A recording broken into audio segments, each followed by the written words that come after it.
Hi everyone, myself Sonu, Assistant Professor Economics Government College Hathin.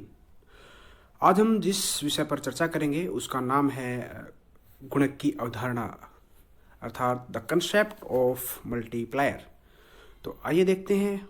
जैसे कि आप स्क्रीन पे देख रहे हैं, आज का चैप्टर का नाम है मल्टीप्लायर।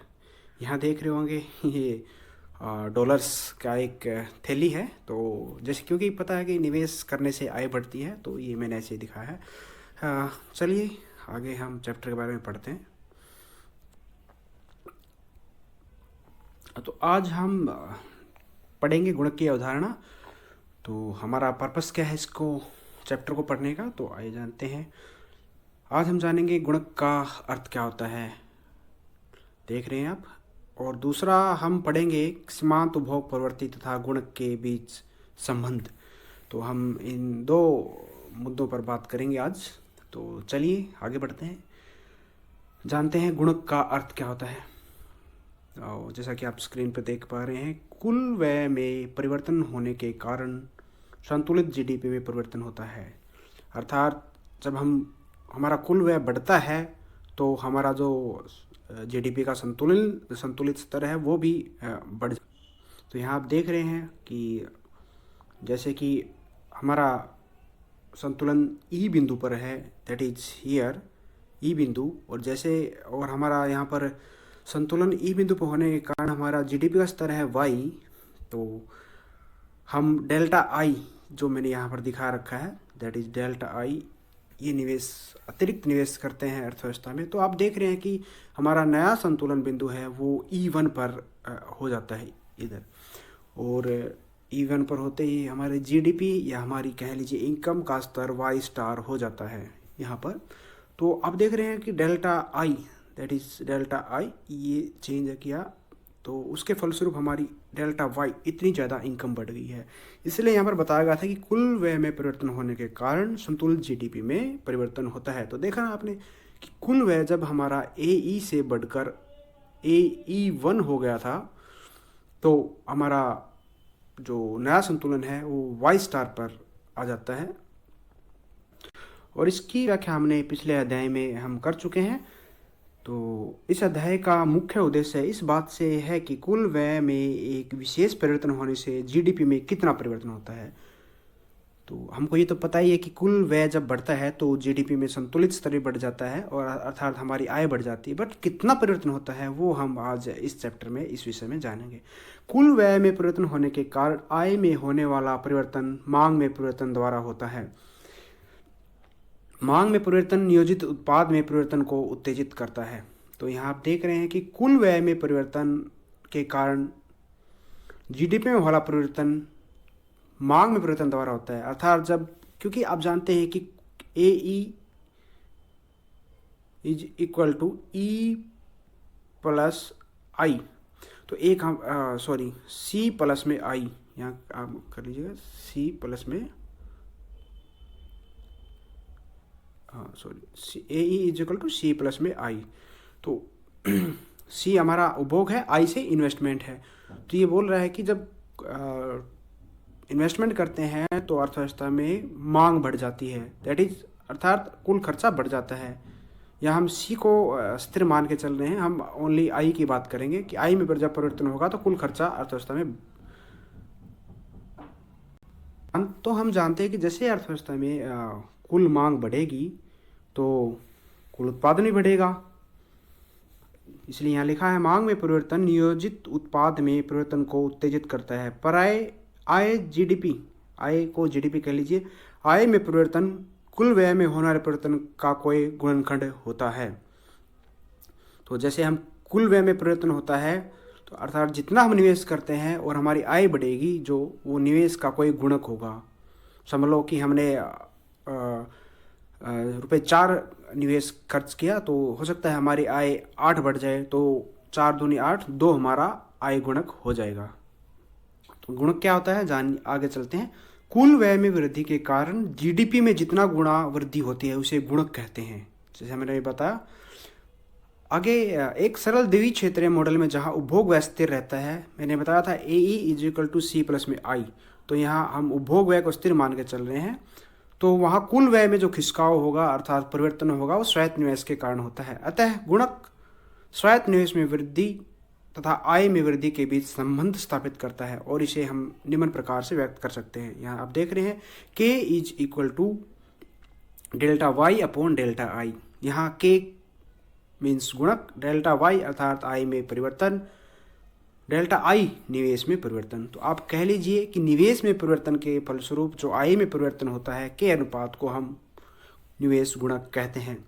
गुणक निवेश में परिवर्तन तथा आय में परिवर्तन का अनुपात होता है। इसे एक उदाहरण द्वारा स्पष्ट किया जाता है। यदि निवेश में 5 करोड़ की वृद्धि होती है अर्थात delta I is equal to 5, तो जीडीपी में 20 करोड़ की वृद्धि होती है अर्थात डेल्टा वाई इज 20।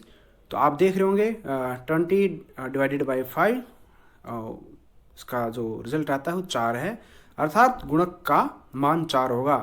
कहने का मतलब है कि आप जब 5 रुपये निवेश कर रहे हो और आपकी आय में 20 रुपये की वृद्धि हो रही है तो हम यहाँ कह सकते हैं कि जो आय बढ़ी है वो हमारी वो निवेश की 4 गुना है अर्थात गुणक की वैल्यू 4 है।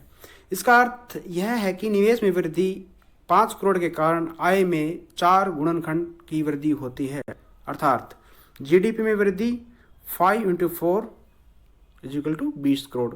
देख रहे हैं कि डेल्टा आई दैट इज 5, के की वैल्यू हमारे पास 4 आई है और डेल्टा वाई 20, तो 5 × 4 इज इक्वल टू 20।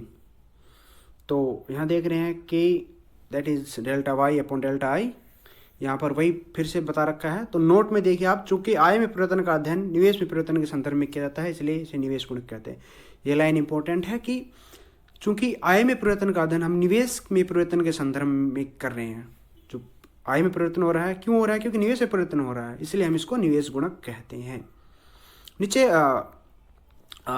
कुछ अर्थशास्त्रियों ने अपने हिसाब से इसको डिफाइन कर रखा है। तो आज देखें केन्स के शब्दों में निवेश गुणक से हमें ज्ञात होता है कि जब कुल निवेश में वृद्धि की जाएगी तब आय में जो वृद्धि होगी वह निवेश में होने वाली वृद्धि से के गुणा अधिक होगी। अर्थात जैसे आप देख रहे हो यहाँ 5 रुपये हमने निवेश किया और उसके 5 रुपये के फलस्वरूप अर्थात 5 करोड़ निवेश किया तो हमारी आय में 20 करोड़ की वृद्धि हुई। तो जो 4 है वो क्या है? के। इसमें लिखा है ना जैसे कि के गुणा वृद्धि होगी, तो ये के है। आइए चलिए आगे पढ़ते हैं। कुरिहारा ये भी एक अर्थशास्त्री रहे हैं।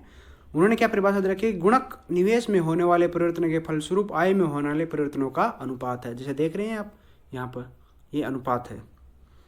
तो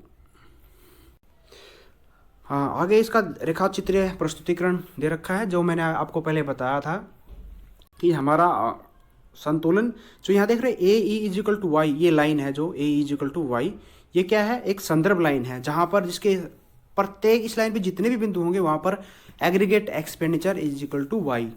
तो जब हमारा ए ई जो नीचे दिखा रखा है ये ए ई है और तो सी प्लस आई के इक्विवेलेंट है, तो हमारा संतुलन ई बिंदु पे आ रहा है। ठीक है, ई बिंदु पे आ रहा है तो हम जैसे डेल्टा आई निवेश में वृद्धि करते हैं हमारी इनकम डेल्टा वाई बढ़ जाती है। तो जो साफ दिखाई दे रहा है कि जो हमारी ये देखो स्पष्ट है कि ई ए मतलब delta Y is greater than B E क्या है? जो आप निवेश में डिफरेंस, ये यहाँ पर बी है और ये यहाँ पर ई है, तो बी और E1 का जो गैप है वो आप देख रहे हैं ई ए के गैप से बहुत ही कम है। अर्थात जीडीपी में वृद्धि निवेश में वृद्धि की कई गुना हो रही है। आगे हम पढ़ रहे हैं कि जब निवेश में वृद्धि की जाती है, यहाँ से जब निवेश में वृद्धि की जाती है तब जीडीपी में कई गुना अधिक वृद्धि क्यों होती है? हमने बताया ना कि निवेश में वृद्धि करने से आय में जो वृद्धि होती है वह निवेश की कई गुना होती है। तो ये दोबारा से इसका समीकरण लिख रखा है। तो ये बता रहा है कि मान लीजिए कि 2007-8 में उत्पादक अर्थव्यवस्था में 100 करोड़ का अतिरिक्त निवेश करते हैं। तो जो ये 100 करोड़ का अतिरिक्त निवेश किया है इसका क्या अर्थ निकलता है? इसका अर्थ निकलता है कि उत्पादक अपनी उत्पादन क्षमता बढ़ाने हेतु अतिरिक्त व्यय करते हैं। यह अतिरिक्त व्यय कहाँ जाता है? सबसे पहले ये समझ लीजिए निवेश का मतलब क्या होता है। निवेश का मतलब होता है कि वर्तमान में हम जो खर्च करते हैं, 2 तरह खर्च होता है। एक एग्रीगेट एक्सपेंडिचर आप जानते हैं कि सी प्लस आई का जोड़ होता है। तो निवेश भविष्य में इनकम जनरेट करने के लिए जो वर्तमान में हम पूंजीगत पदार्थों पर जो खर्च करते हैं, जैसे कि लगा लीजिए ट्रैक्टर, खरीद लिया हमने, कोई मशीनें खरीद ली, जो उन पे खर्च करते हैं वो निवेश कहलाता है हमारा। तो क्या कि एक निवेश करने से क्या होता है, तो इनकम जनरेट होती है, दूसरा क्या है, हमारी उत्पादन क्षमता बढ़ती है। ठीक है, तो ये जो 100 करोड़ का अतिरिक्त निवेश है, यह कहाँ का जाता है, स्पष्ट है कि यहाँ देखिए, स्पष्ट है कि मिस्टर एक्स द्वारा किया गया वह मिस्टर वाई की आय बन जाता है। तो एक बात जान लीजिए अर्थव्यवस्था में कि एक व्यक्ति का व्यय दूसरे व्यक्ति की आय होता है। तो जो लोग निवेश पे व्यय करते हैं वो किसी दूसरे की आय बन जाता है। तो यही इसमें लिखा हुआ है कि मिस्टर एक्स के द्वारा किया गया वह मिस्टर वाई की आय बन जाता है। और हम मान लेते हैं कि रुपये 100 करोड़ एक्स श्रेणी के लोगों के हाथों से निकलकर वाई श्रेणी के लोगों के पास चला जाता है। वाई श्रेणी के लोग, जो एक्स श्रेणी के लोगों ने 100 करोड़ खर्च किए, उसका क्या करेंगे, उस अतिरिक्त 100 करोड़ का क्या करेंगे, वो हम यहाँ पर पढ़ेंगे। हम सब जानते हैं कि आय का एक भाग खर्च किया जाता है और एक भाग बचा लिया जाता है। अतिरिक्त आय का कितना भाग खर्च किया जाता है और कितना भाग बचा जाता है, यह वाई श्रेणी की जो लोग हैं उनकी सीमांत उपभोग प्रवृत्ति अथवा सीमांत बचत प्रवृत्ति पर निर्भर करता है। ठीक है, उनकी सीमांत उपभोग प्रवृत्ति कितनी है और सीमांत बचत प्रवृत्ति कितनी है। मान लीजिए कि सीमांत उपभोग प्रवृत्ति 0.5 है, अर्थात सीमांत बचत प्रवृत्ति भी 0.5 होगी, क्योंकि आप लोगों को पता है, जैसे मैंने बताया था कि एमपीएस और एमपीसी का जोड़ 1 के बराबर होता है। तो ये 0.5 है, तो एमपीएस 0.5 बचेगी। तो क्या होता है, तदानुसार, यहाँ देखिए, तदानुसार 100 करोड़ का आधा भाग उपभोग पर खर्च कर दिया जाता है। कि जो एक्स श्रेणी के लोगों से 100 करोड़ रुपए निवेश के रूप में निकलकर वाई श्रेणी के लोगों के पास आए हैं, तो वाई श्रेणी के लोग क्या करेंगे, उसका आधा भाग खर्च कर देंगे। आधा भाग क्यों खर्च कर देंगे, क्योंकि उनकी सीमांत उपभोग प्रवृत्ति 0.5 है।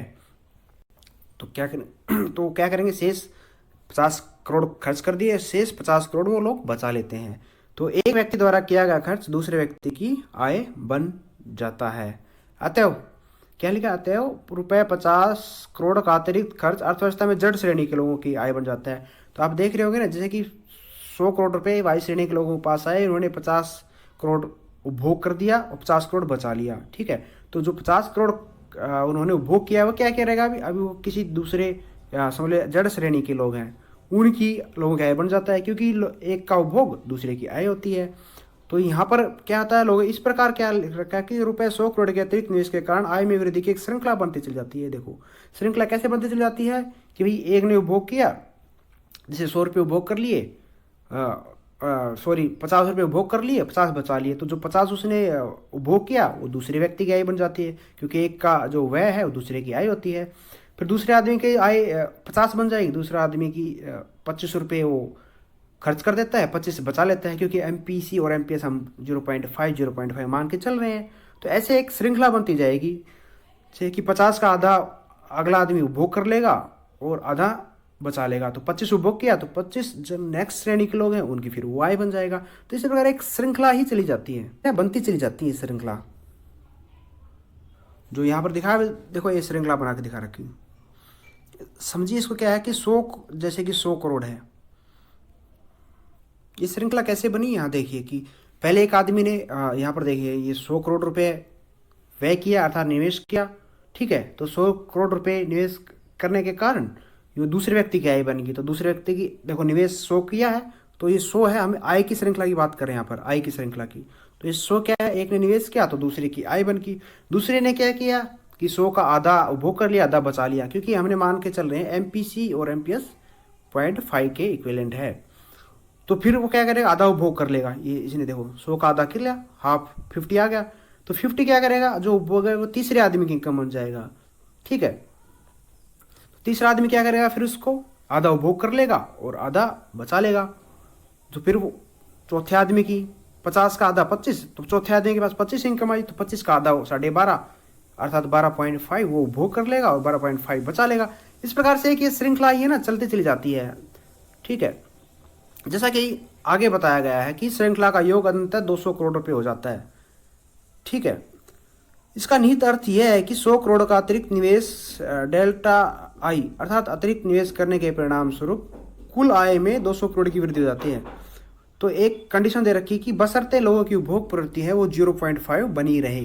ठीक है, क्योंकि जो एमपीसी में यदि डिफरेंस आ गया, ये बढ़ गई या घट गई, तो हमारी जो आय है, जैसे कि मैंने पहले बताया था कि एमपीसी बढ़ेगी तो हमारी आय बढ़ेगी। क्यों? क्योंकि के की वैल्यू है, के हम जैसे जानते हैं कि के इज इक्वल टू 1/(1 - MPC)।